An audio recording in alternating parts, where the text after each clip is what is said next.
History tells that in the 16th century, the great Inca Empire fled from the ferocious onslaught of Spanish conquistadors. Somewhere deep inside the jungles of Peru, the Incas built a last stronghold. There, they made their final stand against their ruthless enemy. But with their death, the memory of where this last refuge was disappeared. But one man was determined to find it. An American explorer named Hiram Bingham. He was Indiana Jones. He was 6'4", he looked like a Hollywood idol. He was a man obsessed with his mission.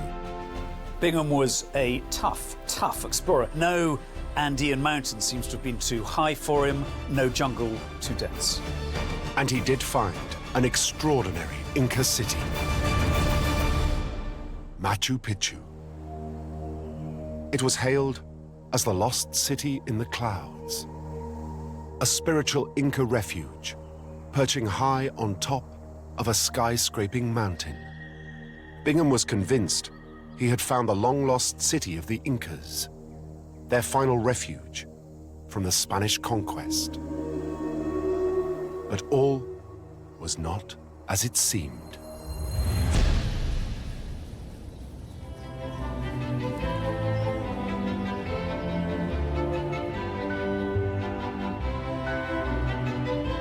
In 1911, there was a young scholar specializing in modern Latin American history at Yale University, USA, Hiram Bingham. But he was no impoverished academic. Bingham was 36 years old, married to Alfreda Mitchell, an heiress to the Tiffany Diamond Empire. They had 6 young sons and lived in a 30-roomed mansion on top of a hill. He was a man who seemed to have all the comforts of life.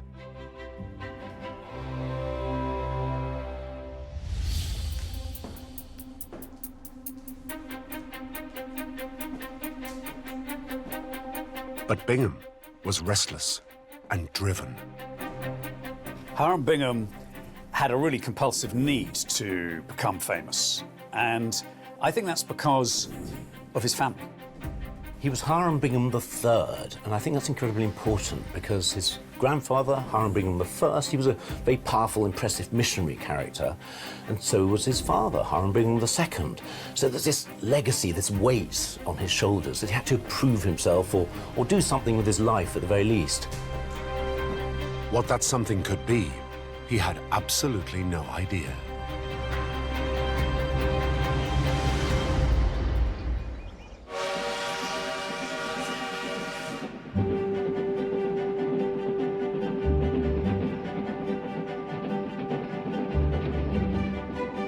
To secure a permanent position at Yale University, Bingham went to Peru in 1909 to study the Spanish trade routes between Buenos Aires and Lima.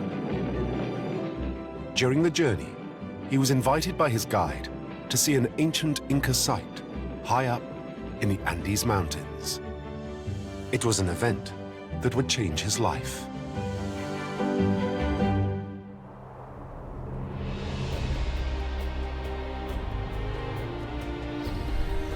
It was my first introduction to prehistoric American history. I agreed, not knowing that it was going to lead me into a fascinating field. Bingham is taken to this remote Inca ruin called Choqquequirao, which means cradle of gold, and is immediately struck by the romance of the position. The Inca ruins lay 10,000 feet above sea level, and the climb was astounding, with breathtaking views of the distant snow-capped mountains and the roar of the Apurimac River below. It was also exhilarating. At times, the trail was so steep that it was easier to go on all fours than to attempt to walk erect. Most of the time, we were hanging on to the side of the mountain almost by our eyelids. On the way up, they saw amazing sights, including a huge condor that sailed down to take a look at them. We could not only see his cruel beak and great talons, but even the whites of his eyes. It was an awe-inspiring moment.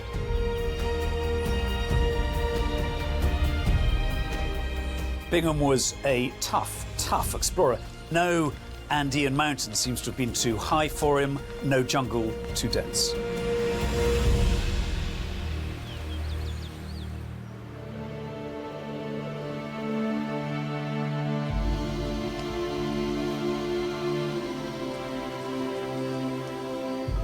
Eventually, they reached the Inca ruins on the flattened peak.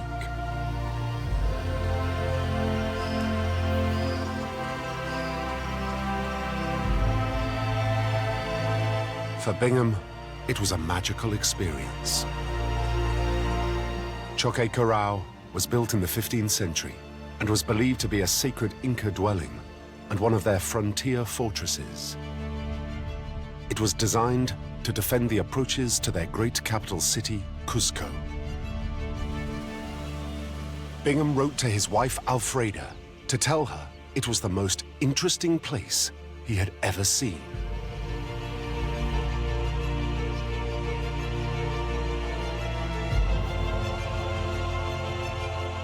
He's amazingly impressed by the remains of Inca architecture because he'd never known about this before. He'd heard of the Incas, but he didn't know that what they'd achieved was quite as impressive as this. Some people see this as sort of epiphany, you know, this really changes the direction of his life.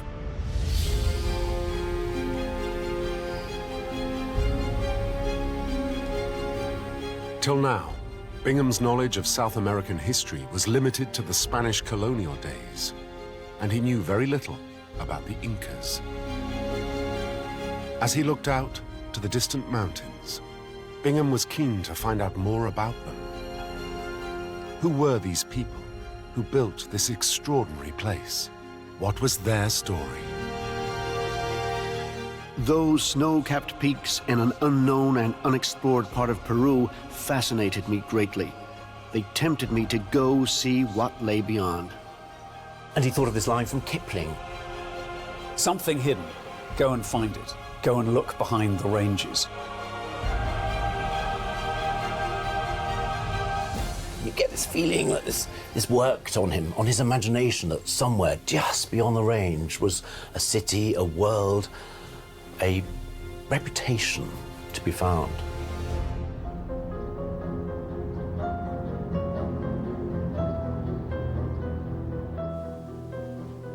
Back in the Yale Library, Bingham began researching the Inca history.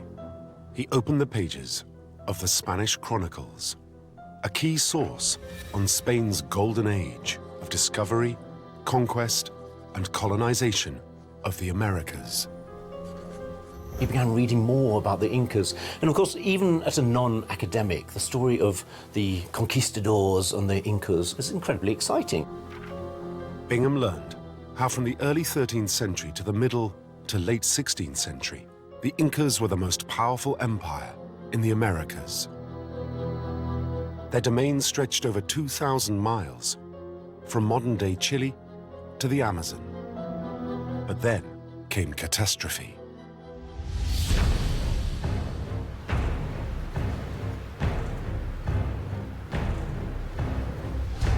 In 1532, the Spanish conquistadors, headed by their ruthless leader, Francisco Pizarro, entered the Inca heartland. He was hell-bent on their destruction. Over the next 40 years, the Spaniards drove the Indians from their cities and slaughtered them in their thousands. Bingham really is intrigued by the history of the last Incas and what they'd done after the Spaniards arrived.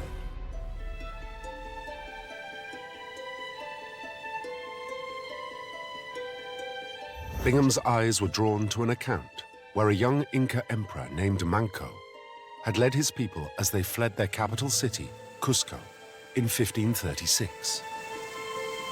Manco managed to escape the Spanish and created a new Inca capital called Vitcos, 10,000 feet above sea level, somewhere in the remote mountainous region of the Vilcabamba Valley.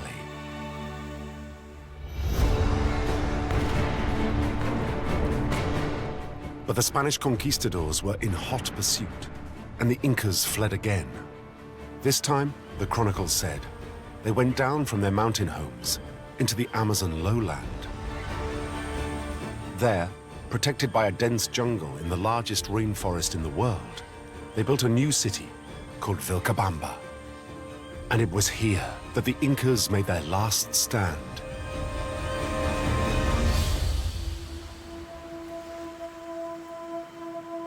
But it was all to no avail.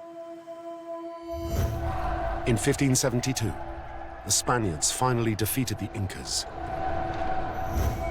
And so with their death, their last refuge, Vilcabamba, disappeared from history.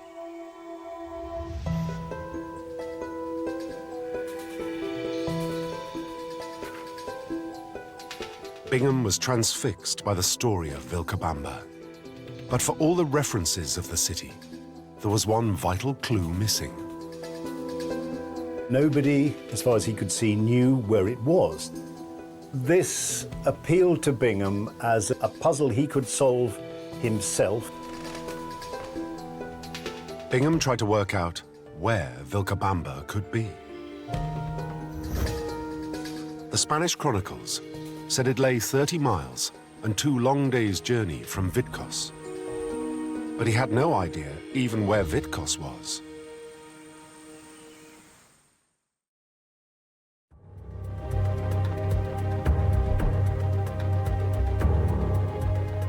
Continuing his studies, he found another clue. The chronicles said that Vitcos was 100 miles northwest of Cusco, along the Urubamba Valley in the Andes mountain range. Bingham knew where Cusco was. He had visited it on his last trip to South America. But if no one knew where Vitcos was, how would he know when he'd reached it?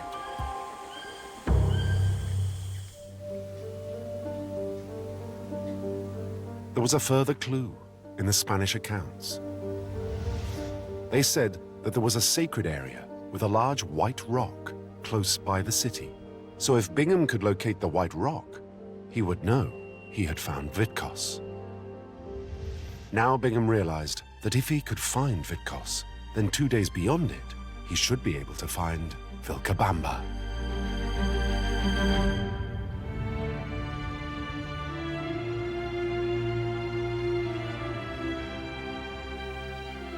This, Bingham thought, would be how he could make his name. He would lead an expedition to find the Incas' last refuge, Vilcabamba. Bingham began to form his team. He needed to be funded to take an expedition down there, particularly then. It was an expensive business.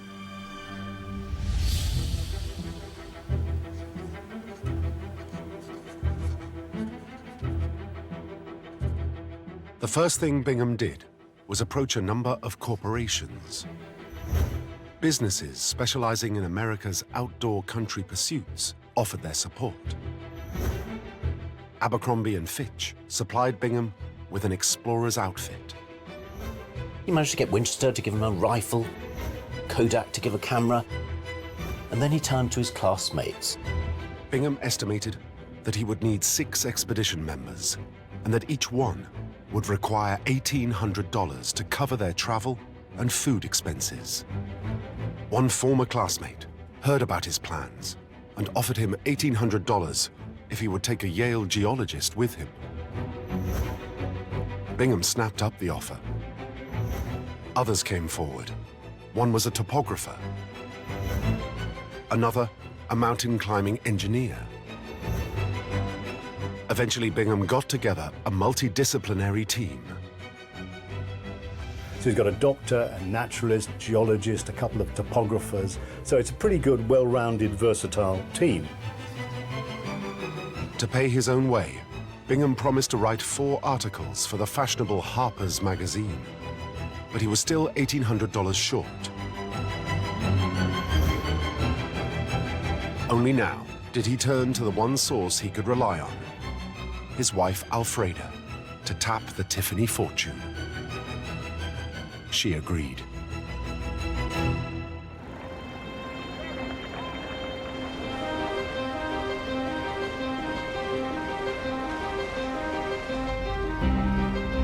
Bingham's party left New York for Peru on the 8th of June, 1911.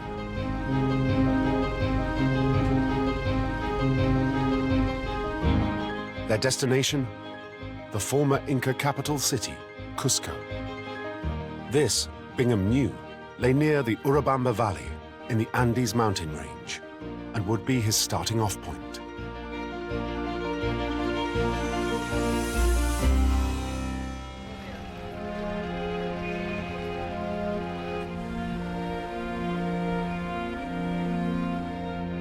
Bingham's expedition arrived in Cusco on the 2nd of July, 1911.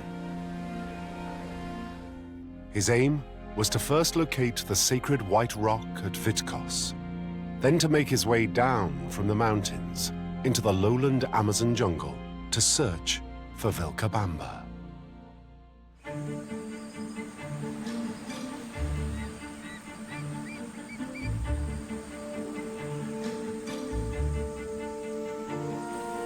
Bingham and his best friend, a naturalist named Harry Foote, set out on the morning of the 19th of July 1911 on their quest for where they believed Vilcabamba could be.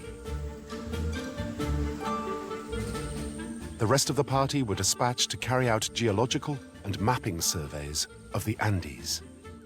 So they head off across the high-altitude lands, then descend into the Urubamba Valley itself. And the Urubamba is the famous sacred valley of the Incas, and follow the river along, sort of heading generally in the direction northwest.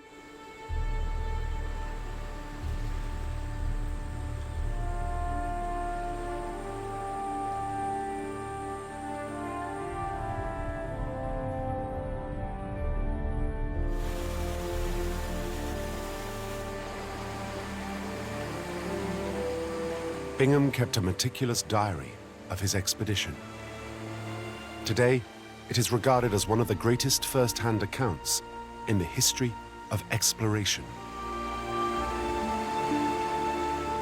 I had entered the marvelous canyon of the Urubamba. Here the river runs through gigantic mountains of granite. I know of nowhere in the world that can compare with it. Bingham writes in the most compulsive way. He's someone with academic authority, and yet he knows how to tell a good story. Not only does it have great snow peaks looming above the clouds more than 2 miles overhead, it also has, in striking contrast, orchids and tree ferns, and the mysterious witchery of the jungle.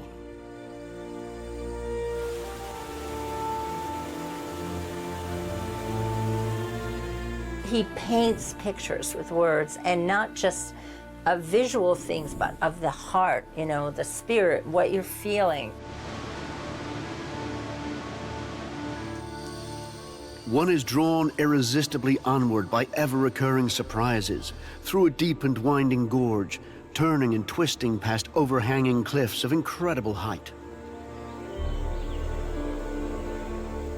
He's still got a little way to go before he gets to this area where he thinks he's going to find Vitcos, the old Inca capital. So he's sort of working himself in, working the team in.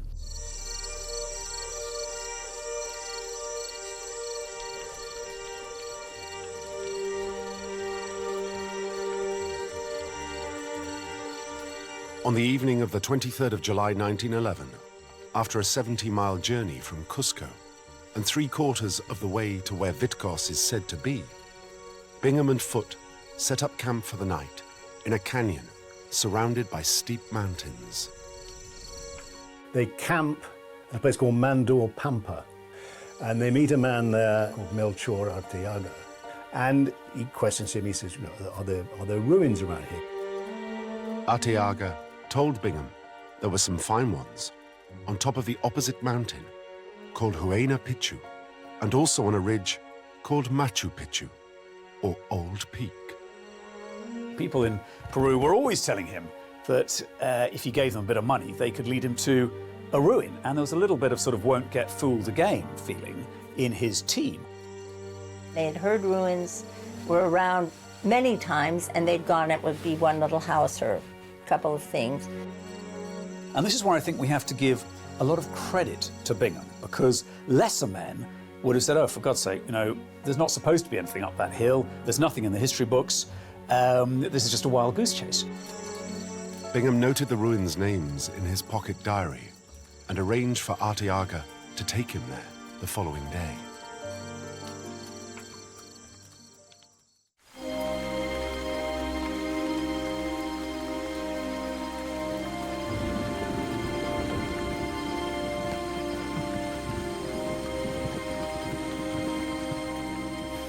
The morning of the 24th of July, 1911, dawned with a cold rain. Bingham prepared for his climb up Machu Picchu.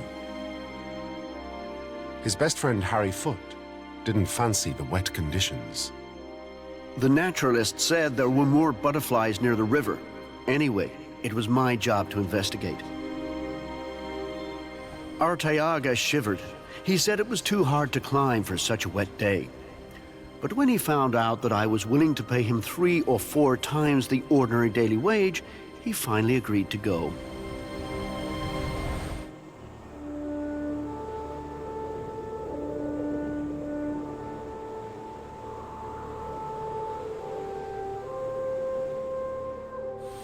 Arteaga and Bingham left the camp at 10 a.m.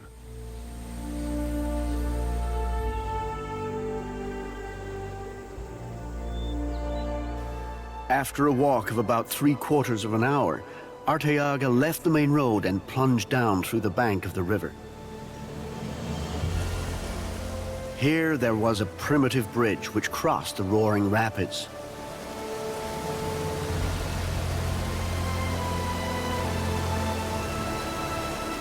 It was obvious that no one could live for an instant in the icy cold rapids, but would immediately be dashed to pieces against the rocks.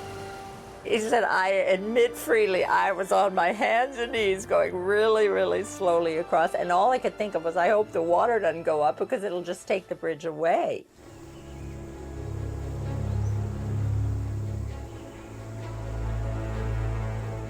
After the river came the mountain. Leaving the stream, we now struggled up the bank through dense jungle.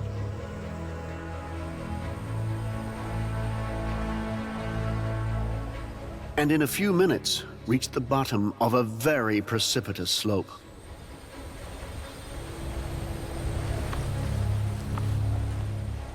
For an hour and 20 minutes, we had a hard climb.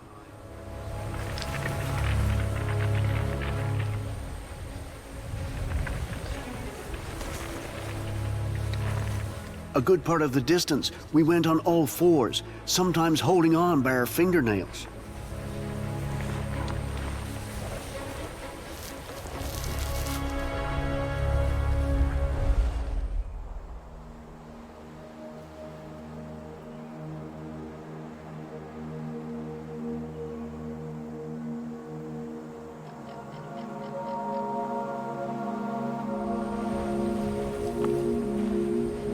Bingham was now climbing at nearly 8,000 feet.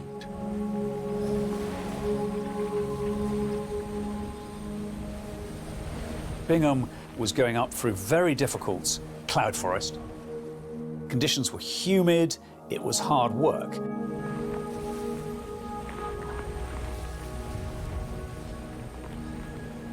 Shortly after noon, just as we were completely exhausted, we reached several good-natured Indians who were pleasantly surprised by our unexpected arrival. It seemed that these Indians had chosen this eagle's nest for their home.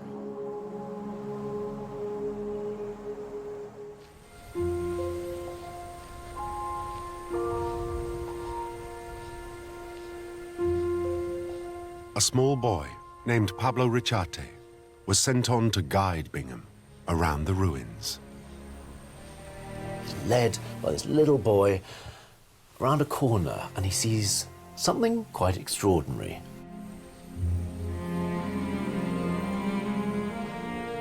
Hardly had we left and rounded the promontory, then we were confronted with an unexpected sight.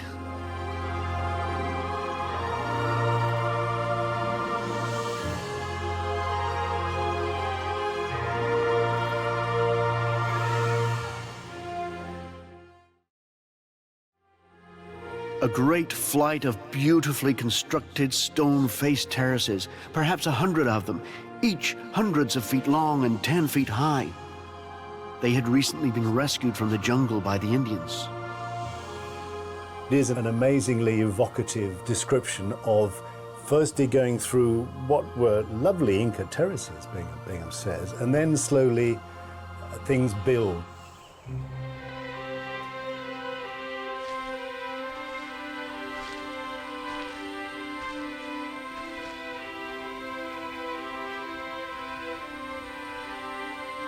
From the cleared stonework, he was introduced to another spectacular sight.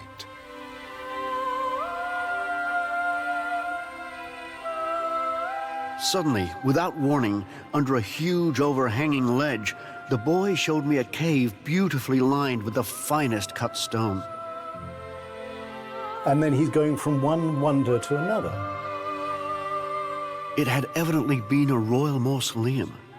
On top of this particular ledge was a semicircular building whose outer wall, gently sloping and slightly curved, bore a striking resemblance to the famous Temple of the Sun in Cusco. Clearly, it was the work of a master artist. Then there's the temple with the rounded wall, and then cumulatively, the overall effect. Bingham was stunned by its magnificence and realized that this wasn't just some little Inca settlement he has come to see. It seemed like an unbelievable dream. Dimly, I began to realize that this wall and its adjoining semicircular temple over the cave were as fine as the finest stonework in the world. It fairly took my breath away. What could this place be? Why had no one given us any idea of it?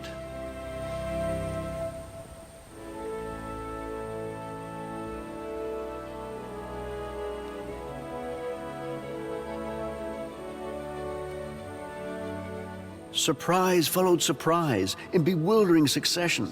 Suddenly we found ourselves standing in front of the ruins of two of the finest and most interesting structures in ancient America.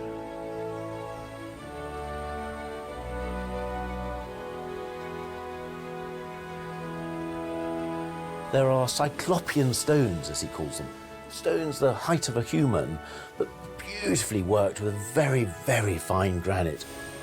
On the east side of the plaza was another amazing structure, the ruins of a temple containing 3 great windows looking out over the canyon to the rising sun.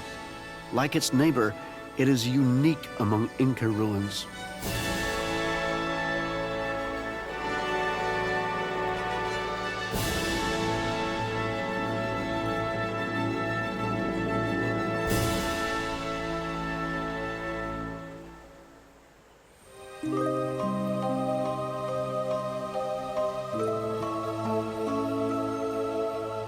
Bingham had made an extraordinary discovery. It seemed almost too good to be true. Would anyone believe what I had found? Fortunately, in this land where accuracy in reporting what one has seen is not a prevailing characteristic of travelers, I had a good camera, and the sun was shining.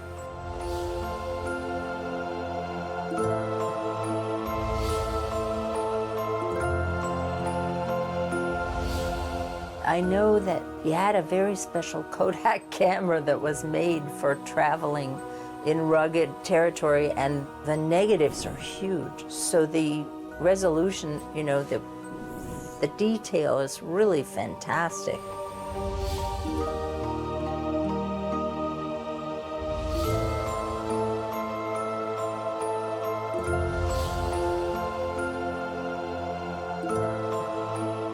But one question puzzled Bingham. Where was he? Now, Bingham was not really looking for a ruin in this part of the world, so he couldn't make sense of what he'd found. Machu Picchu laid 70 miles from Cusco, so it couldn't be Vitcos, which was said to be 100 miles from Cusco. And it couldn't be the Incas' last refuge, Vilcabamba. because that was said to be 30 miles on from Vitkos, down on the jungle plains. So what was this astonishing place?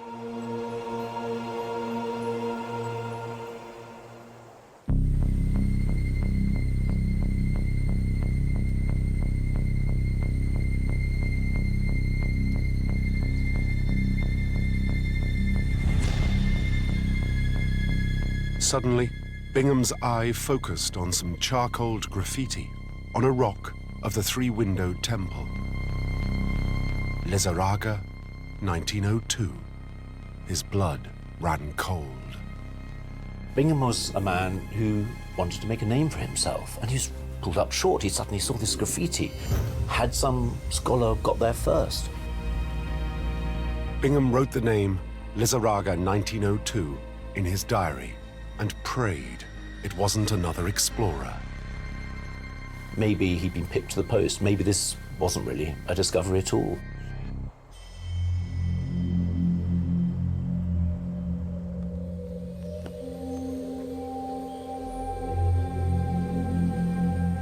Deeply worried, Bingham made his way back down the mountain.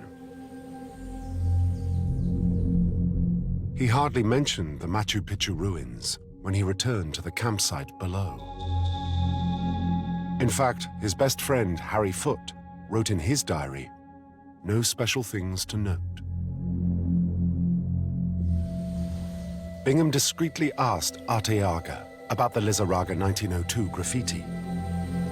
Arteaga told Bingham, Augustin Lizarraga is the discoverer of Machu Picchu. He lives at San Miguel Bridge, just downstream of your campsite. And at that point, Hiram Bingham must have sighed and thought, oh, that is that. And he actually writes it in his diary. Lizarraga is the discoverer. And his heart must have sunk.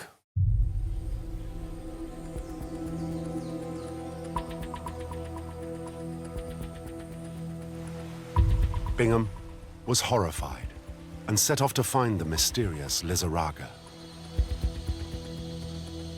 But when he got to San Miguel Bridge, Augustin Lizarraga was not at home. So Bingham spoke to his brother, Angel.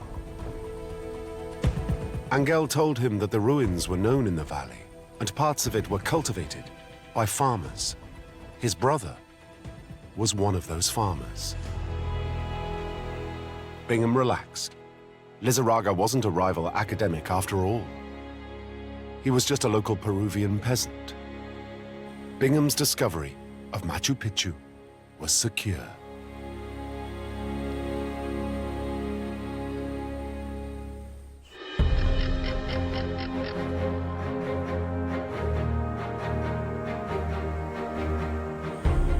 The very next day, he set off on another long journey to search for the last refuge of the Incas, Vilcabamba. But first, he had to locate the White Rock at Vitkos.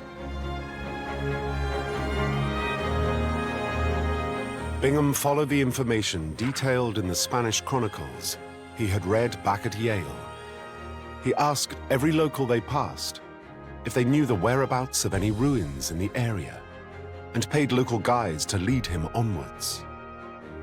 He carries on down the valley into even more uncharted territory. He's put the whole thing of Machu Picchu to one side.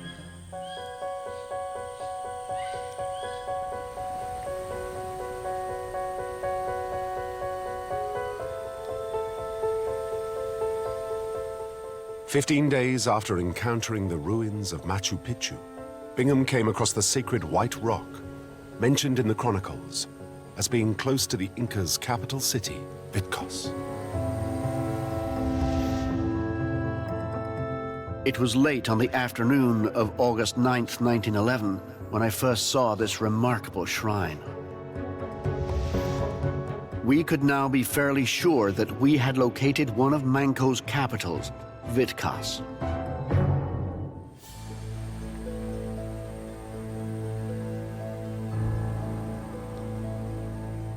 If Bingham had found the ruins of the former Inca city, Vitkos, it meant that he had to be on the right track. and close to completing his objective, finding their last refuge, Vilcabamba. The chronicles said it was a long 2-day journey from Vitkos. By now, Bingham's blood is up. I mean, he realized that these ruins are toppling over like 9 pins. You know, he's found Machu Picchu, he's found Vitkos, and there's one final place he wants to find, which is a place where the Inca emperor and the exiles escaped to if the Spanish ever came looking for them.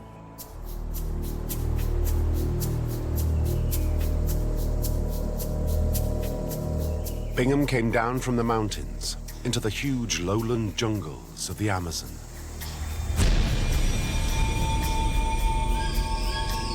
This was now a very different world to the ethereal mountaintops of Machu Picchu.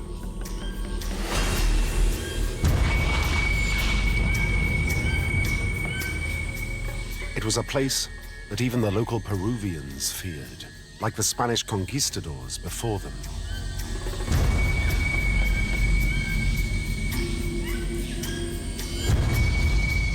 One of our informants said the Inca city was called Espiritu Pampa, or the Plain of the Ghosts, to be reached only by a hard trail passable for barefooted savages, but scarcely available for us unless we chose to go on our hands and knees.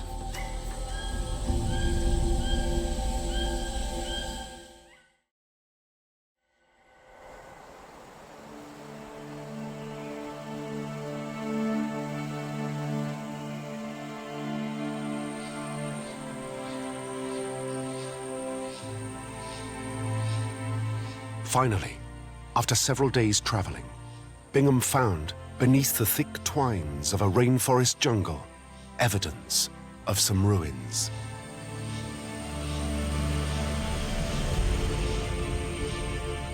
To his excitement, the locals called it Espiritu Pampa. Even better, they also called it Vilcabamba.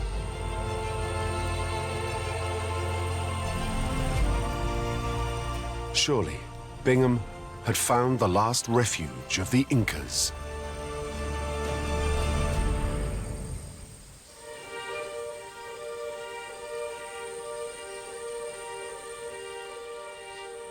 But as he set to work, he came across something very puzzling. The few buildings he had found were clearly Inca, but their stonework was rough and inferior.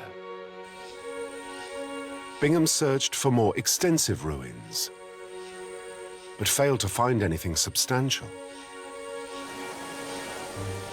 Bingham wrote in his diary, After several days digging, ruins well scattered, long hard job to clear ruins, hardly worthwhile.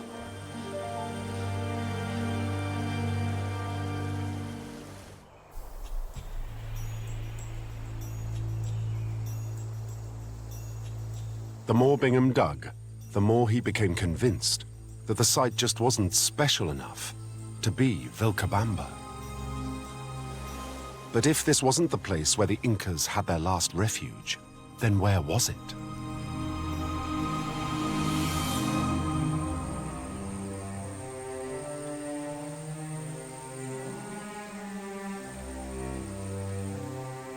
Slowly, Bingham started to reconsider the evidence. He went back to the Spanish chronicles. They told him that Vilcabamba was the largest city in the province. Machu Picchu was clearly much bigger than anything he had found in the jungle. Then there was the puzzling issue of the inferior architecture. Nothing he saw in the Amazon matched the finely cut stone at Machu Picchu. Bingham also wondered about something else.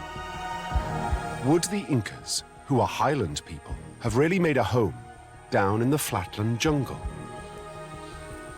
It does not seem reasonable that such people would have cared to live in the hot valley of Espiritu Pampa. These Inca ruins are unique in lying so low in the Amazon jungle. The difference in climate is as great as that between Scotland and Egypt. Furthermore, they could have found the seclusion and safety which they craved just as well in several other parts of the province, particularly at Machu Picchu.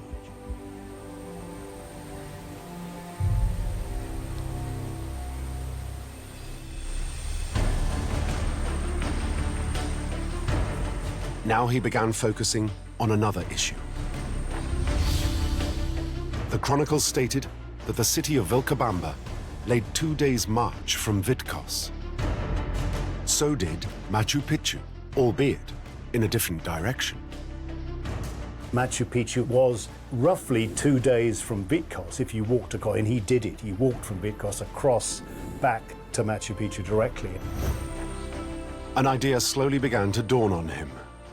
Could his discovery, Machu Picchu, be the real Vilcabamba?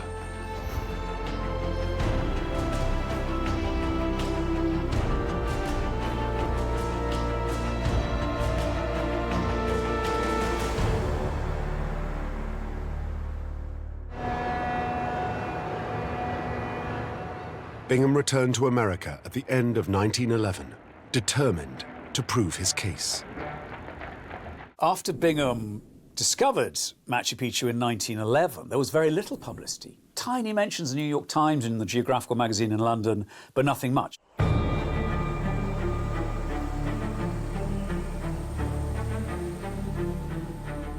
Bingham revisited Machu Picchu in 1912, increasingly convinced it was Vilcabamba, the last refuge of the Incas. He was now head of a major excavation and clearing program, funded by Yale and the National Geographic Society. Looking over the tangled city, Bingham wrote in his diary, Machu Picchu ruins as fine as ever. Very impressive. The material Bingham produced was so impressive that the National Geographic devoted an entire issue of their magazine to his discovery. The owner of National Geographic magazine said, we're going to make Machu Picchu a star, and moreover, Mr. Bingham, we're going to make you a star as well.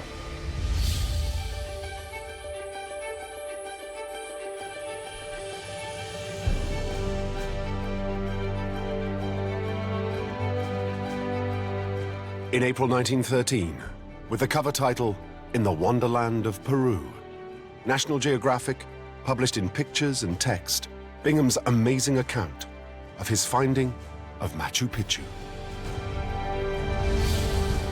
The news was a global sensation. The public needed little convincing. Finally, it became accepted that Machu Picchu was Vilcabamba, the Incas' final refuge. And Hiram Bingham's name was made.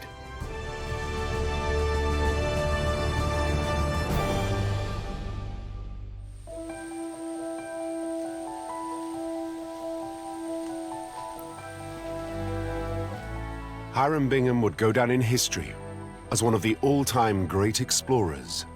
But there is an irony in this tale. Machu Picchu was an amazing Inca site.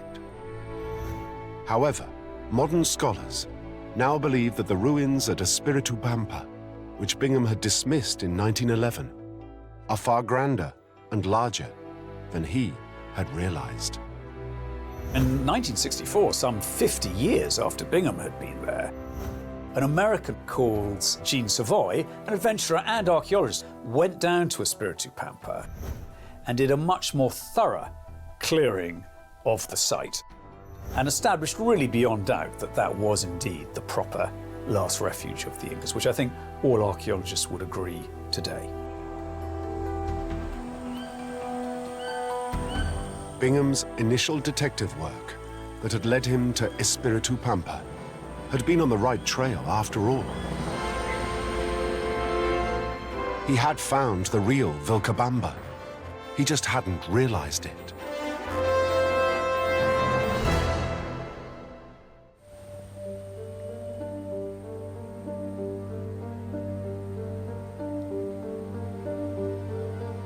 So if Machu Picchu wasn't the last refuge of the Incas, what was it?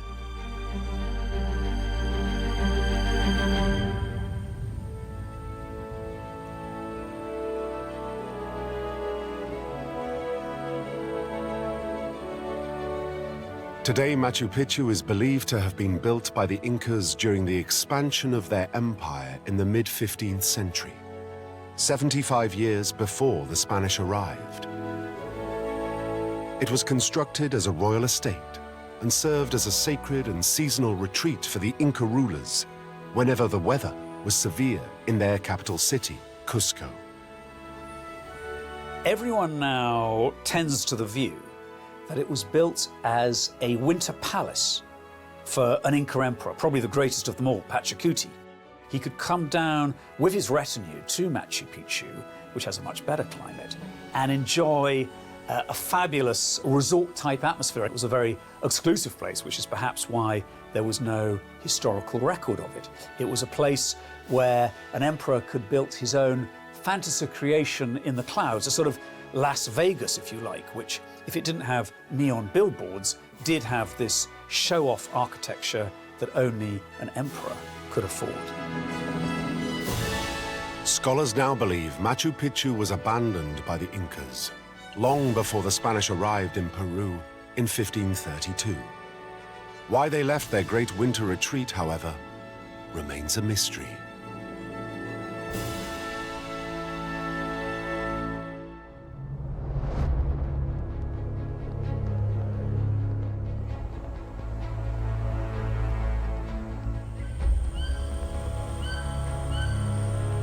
So where does that leave Hiram Bingham today? Was he just an adventurer who allowed his prejudice and emotions to get the better of him? Most would regard that as too harsh. To many explorers, he remains a hero. Hiram Bingham was the perfect man of the moment. Here was a character with a dream, someone who wished to find treasure, and that is exactly what he did. He made the discovery both of Machu Picchu and of other very important Inca sites. I think in many ways he is a bit of a hero, and rather more of a hero perhaps than Indiana Jones, because he's real. He was the first scientific discoverer, the man who took the time, brought money to the enterprise, who exposed Machu Picchu to the world, literally peeling back that forest and showing us what an extraordinary place it was. I was so happy that he had had the energy and the curiosity and the drive to find Machu Picchu, to rediscover it, to write about it, to make it famous to the whole world so other people could come and really enjoy it. Despite being wrong about Vilcabamba and Machu Picchu, Hiram Bingham is still regarded as one of the greatest explorers of his age. After all, perhaps, he found one of the great wonders of the modern world. The sanctuary was lost for centuries because this ridge is in the most inaccessible corner of the most inaccessible section of the Central Andes. No part of the highlands of Peru is better defended by natural bulwarks. A stupendous canyon whose rock is granite and whose precipices are frequently 1,000 feet sheer. Yet here, in a remote part of the canyon, on a narrow ridge flanked by tremendous precipices, a highly civilized people, artistic, inventive, well-organized, and capable of sustained endeavor at some time in the distant past, built themselves a sanctuary for the worship of the sun.